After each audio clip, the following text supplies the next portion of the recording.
সুপ্রভাত। আমি আপনাদের প্রবীর বিশ্বাস, দেখছেন এনকে ডিজিটালের পুরনো প্রোগ্রাম। আপনারা জানেন সবাই, খুব পরিচিত আপনাদের কাছে থার্ড আই নিয়ে এলাম আজ সকালে।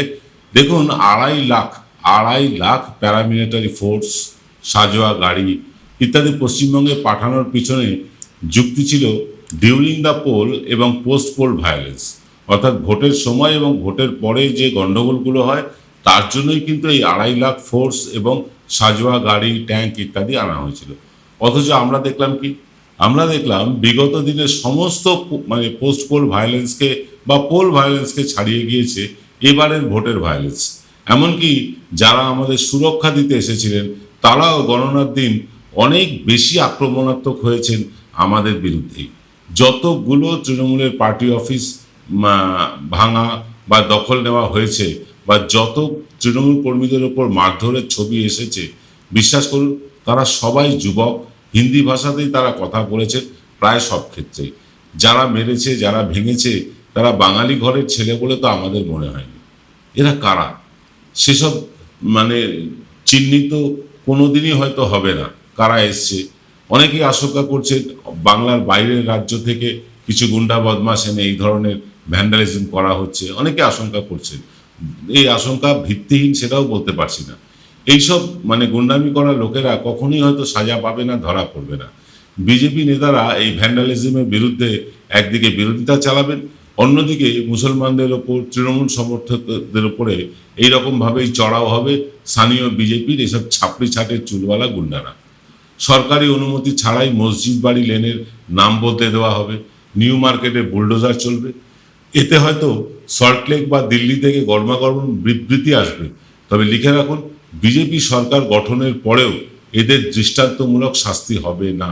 ওই রাকেশ সিংয়েরা যারা ড্রাগ স্মাগলিংয়ের মামলায় জেল খেটে এসে খিদিরপুর মেটিয়াপুর এলাকায় নিরীহ সংখ্যালঘুদের ওপরে নির্মম অত্যাচার চালিয়ে যাবেই আগামী 5 বছর ধরে। ওই যে কথায় আছে না, মর্নিং শোজ দ্য ডে, সেভাবেই পরিবর্তনের প্রথম প্রভাতেই বিজেপি কিন্তু দেখিয়ে দিয়েছে আগামী 5 বছর তারা বাংলাটা কিভাবে চালাবে। ইতিমধ্যেই ফতোয়া এসে গিয়েছে, মন্দিরের আশেপাশে মাংসের দোকান চলবে না, বিরিয়ানি বিক্রি করা চলবে না, মেয়েরা রাস্তায় সিগারেট খেতে পারবে না, যাকে পরিভাষায় বলে মেন শভিনিজম, অর্থাৎ পুরুষতান্ত্রিক সমাজের মহিলাদের ওপর যে একটা অত্যাচার বা একটা চাপ সৃষ্টি, যেটা আমরা গোবলায় এতদিন দেখে এসেছি, এবার হয়তো বাংলাতেও দেখব। কয়েকদিন আগে খবর এলো যে শুভেন্দু অধিকারী তার এক ঘনিষ্ঠ জনের শুট আউট হয়েছে, কালকেই খবর এসছে, শুট আউট হয়েছে। এই নিয়ে চারজন শুভেন্দু অধিকারীর ঘনিষ্ঠের অপমৃত্যু হলো, আর প্রতিটা মৃত্যুই কিন্তু নির্বাচন হওয়ার পরে হয়েছে। কেন, তা নিয়ে এবার নিশ্চয়ই বিজেপি সরকার তদন্ত করে দেখবেন। তৃণমূলের সিবিআই তদন্ত দাবি করেছে, যা কোনোদিনই হবে না। তবে বিজেপির শীর্ষস্থানীয় নেতারা এই অরাজক অবস্থা কাটাতে চাইছেন অন্তত টেলিভিশন ক্যামেরার সামনে। তারা জানেন যে বাংলায় এই রকম ভয়ের পরিবেশ সৃষ্টির ফল ভালো নাও হতে পারে। এই পোস্ট পোল ভায়োলেন্সের ছবি মিডিয়া অনেক চেপে গেলেও মানুষের মনে কিন্তু থেকে যাচ্ছে সোশ্যাল মিডিয়া মারফত। আর এখান থেকে বের হতেই হবে বিজেপিকে। অমিত শাহ বলেছিলেন যে কেন্দ্রীয় বাহিনী আরও 6 মাস বাংলায় থাকবে নির্বাচনের ফল ঘোষণার পর। কেন্দ্রীয় বাহিনীর উপস্থিতিতেই যদি এই অরাজকতা চলতে থাকে, তার দায় অমিত শাহ বা ওই জ্ঞানেশ কুমারেরা কিছুতেই কি এড়াতে পারেন না। নাকি কয়েকদিন এই অরাজকতা বিজেপি নেতৃত্বই চালাতে দিতে চাইছেন, যাতে অবশিষ্ট তৃণমূল যারা আছেন তারাও ঘরে ঢুকে যান ভয়ে। স্থানীয় বিজেপি নেতাদের সবাই সমীহ করে চলে যাতে বশ্যতা স্বীকার করে, এটাই কি তারা চাইছেন? এই প্রশ্নের উত্তর আমরা খুঁজব। এই প্রশ্নের আমরা উত্তর খুঁজতে আসছি ছোট্ট একটা বিরতির পর। কোথাও যাবেন না, সঙ্গে থাকুন। জয়গুরু রত্নভান্ডার জ্যোতিষ সীমা, এখানে গোল্ড মেডেলিস্ট জ্যোতিষী বসেন। হাই কোয়ালিটির আসল গ্রহরত্ন সবচেয়ে কম দামে এখানে পাওয়া যায়। স্থান বেলঘড়িয়া রানী পার্ক, বটতলা, 2 নম্বর রেলগেটের নিকটে। 9681345722 এবং 9007778922।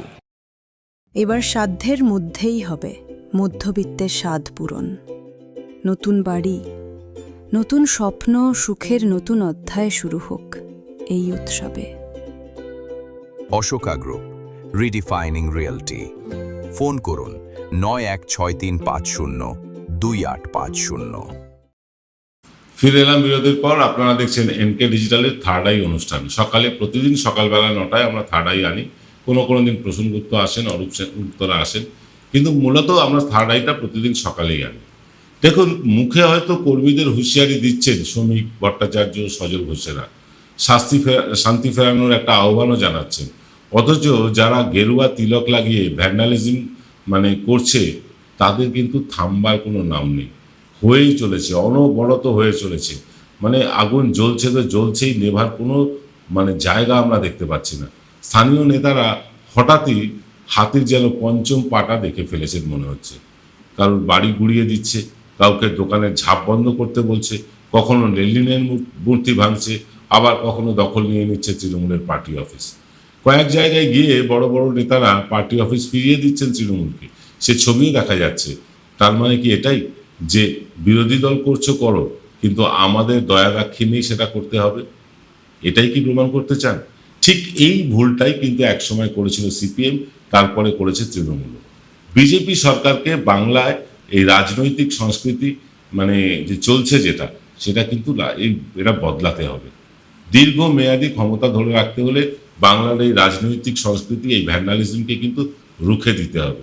বাংলার কৃষ্টি, সংস্কৃতি, ভাষার উপরে আক্রমণ হলে বাঙালিও ভোট বাক্সে তার জবাব বারবার দিয়েছে। এটাও মনে রাখতে হবে কিন্তু বিজেপিকে। তৃণমূল এখনো হারের প্রাথমিক ধাক্কাটা কাটিয়ে উঠতে পারেনি, সামলে উঠতে পারেনি তারা। তাদের নেত্রী পথে নামলেই আবার গা ঝাড়া দিয়ে উঠবে তৃণমূল, এরকমই মনে করছেন তৃণমূল কর্মীরা। এটা বিজেপির শীর্ষ নেতৃত্বও কিন্তু জানেন যে একটা প্রবল পরাক্রমশালী বিরোধিতার মুখোমুখি কিন্তু তাদের এবার হতে হবে। আর সেটাকে মোকাবিলা করতে হলে ভয়ের পথ ছেড়ে কিন্তু মানুষের মন জয়ের পথ তাদের নিতে হবে। দমন পীড়নের নীতি শেষ দুই বামফ্রন্ট সরকার, অর্থাৎ ষষ্ঠ এবং সপ্তম বামফ্রন্ট সরকার, তাদেরকেও কিন্তু দিতে হয়েছিল এই দমন পীড়ন নীতির ফল।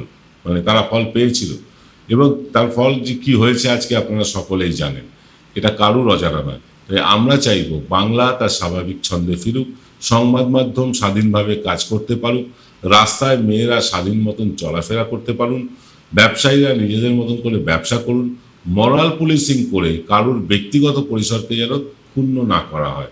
রাস্তাঘাট, আলো, নিকাশি, শিল্পায়ন, কর্মসংস্থান, শিক্ষার মান উন্নয়ন, এসব তো করতে হবেই।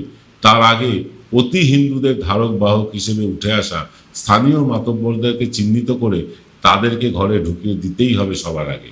গণতন্ত্রের কণ্ঠরোধ যেন কোনোভাবে না হয়, বিচারের আগেই যেন এনকাউন্টার না হয়ে যায়, মামলার ফয়সলা হওয়ার আগেই যেন বুলডোজার সংস্কৃতির আমদানি এই বাংলায় না করা হয়। এগুলো নতুন সরকারকে মাথায় রাখতেই হবে, বাংলার স্বার্থে, বাঙালির স্বার্থে। আর সেই স্বার্থে আঘাত করলে আমরা আগেও যেমন সরব হয়েছি, ভবিষ্যতেও হব। তাতে যতই আঘাত আসুক আমরা বরদাস্ত করবার ক্ষমতা রাখি, আমরা বরদাস্ত করার ক্ষমতা রাখবো। বিশ্বজোড়া বাঙালির এই আওয়াজ বন্ধ আমরা হতে দেব না। বাঙালির ওপর যদি কোনো রকম টর্চার হয়, বাঙালির সংস্কৃতির ওপরে, বাঙালি ভাষার ওপরে, বাঙালির যে চিরন্তন সংস্কৃতিগুলো আছে, কালচারগুলো আছে, তার উপরে যদি আক্রমণ হয়, কেউ মুখ খুলুক না খুলুক, এনকে ডিজিটাল কিন্তু মুখ খুলবে। আর সবার আগে আমরা চাই এই যে ভ্যান্ডালিজম চলছে, এই যে অগ্নিসংযোগ, পুড়িয়ে দেওয়া, মেরে দেওয়া, কাউকে দোতলার ওপর থেকে তৃণমূল নেতাদের মারা হচ্ছে, রাস্তায় বৃদ্ধ মানুষকে ধরে মারা হচ্ছে, মুসলমান যুবকরা মার খাচ্ছে, মুসলমানদের দোকান বন্ধ করে দেওয়া হচ্ছে, বিরিয়ানির দোকান করতে দেওয়া যাবে না, মন্দিরের পাশে মাংসের দোকান করতে দেওয়া যাবে না, অথচ মা কালীর পুজোয় পাঠা বলিত হয়। আমি জানি না এরা কারা। শ্রমিক ভট্টাচার্য বাবুরা এটা জানেন কিনা আমার জানা নেই, তাদের কিন্তু এটা জানতে হবে। চোখ কান বন্ধ করে রাখলে কিন্তু চলবে না। এই মুহূর্তে বাংলাকে সুশাসন উপহার দিতে হলে আগে নিজের কর্মীদের অনুশাসনের মধ্যে আনতেই হবে ভারতীয় জনতা পার্টিকে। আজকের অনুষ্ঠান আর দীর্ঘায়িত করব না, দেখা হবে আবার সেই রাত ঠিক 8টায়। আপনাদের কাছে আবার ফিরে আসবো রাত 8টায় আমাদের যথারীতি যে এক্স ফ্যাক্টর নিয়ে। সকলে ভালো থাকবেন, সুস্থ থাকবেন। নমস্কার।